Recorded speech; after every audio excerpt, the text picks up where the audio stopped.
listening to the president's announcement. With us has been Chief White House Correspondent Major Garrett and National Security Correspondent David Martin. David, I want to start with you.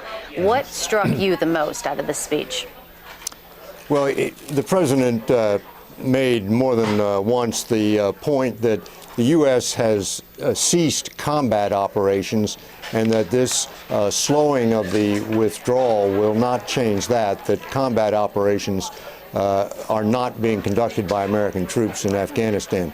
What he's referring to there is the presence of the quote-unquote boots on the ground, the combat formations, an Army brigade that actively goes out, patrols, looking for the enemy, trying to get into a fight so that it can kill the enemy fighters. That, as he said, is over. But the war is not over, and U.S. involvement in combat operations there is not over. You saw during the fighting in Kunduz, which resulted in that horrible case of the hospital being fired upon, there were American Green Berets up there advising Afghan troops on the front lines. So the Americans will still be in harm's way, and with this new policy of staying at 5,500 troops after 2016,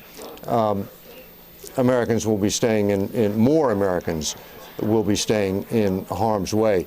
You know, the president mentioned that he has repeatedly opposed the involvement of the United States in open-ended military conflicts. But the fact is, the U.S. Under his administration is now involved in two open-ended military conflicts, this one in Afghanistan and the one against ISIS in Iraq and Syria.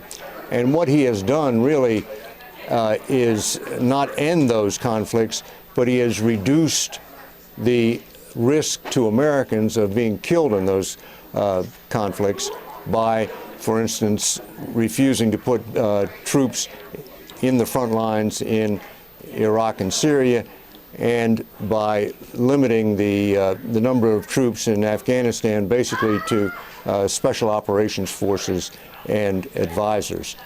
But make no mistake, the U.S. remains involved in two open-ended conflicts. Major, I want to turn to you for a moment. The president mentioned Ashraf Ghani, the president of Afghanistan, and he cast him as a reliable partner. He said that President Ghani asked for continued support as Afghan forces grow stronger.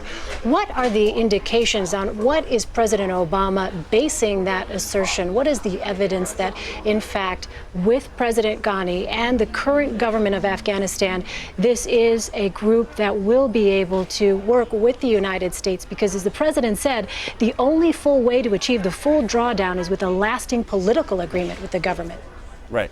So there's quite a bit of context and history here, and I don't want to go through all of it, but there are a couple of key points to make about the president's level of confidence and the words he used to describe the partnership the United States and his administration have with the Ashraf Ghani-led government and Abdullah, who serves as a sort of titular co-presidency in Afghanistan because of this unity government that was put together after a disputed, though free and fair election in which both sides vied for power. There was an intense involvement by this administration led by Secretary of State John Kerry to avoid that country coming apart at the democratic political seams and unifying themselves with some difficulty, but generally speaking, they speak with one voice. And that's something new for the United States in dealing with the Afghan government, because Hamid Karzai had developed a poisonous relationship with President Obama, was not regarded as reliable, and that is in a new phase with the Ghani government and Abdullah as sort of a co-president. So that's the historical context. What the president also referred to is that Afghan forces, army and police, are dying in large numbers. They are fighting for their country.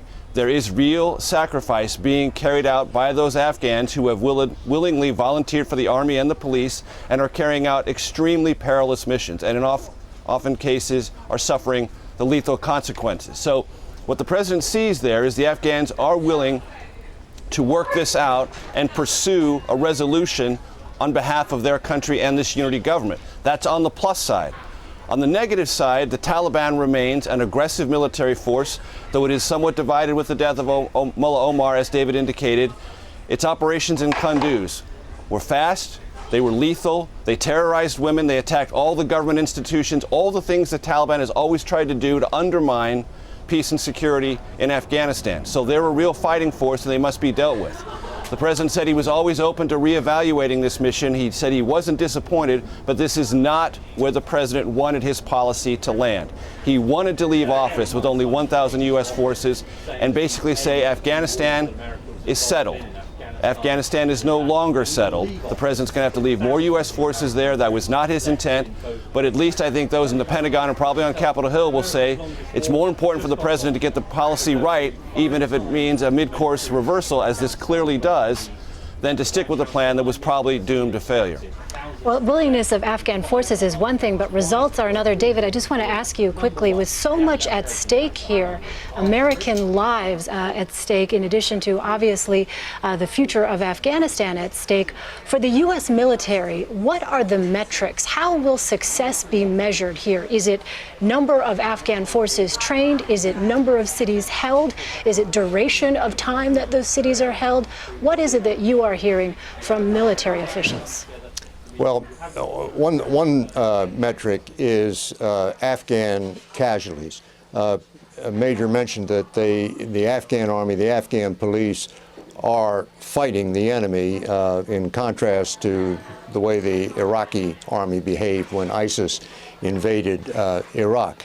But in the course of fighting the enemy, the Afghan army and police are suffering what many officials here say are unsustainable casualties. They can't keep losing men at this rate.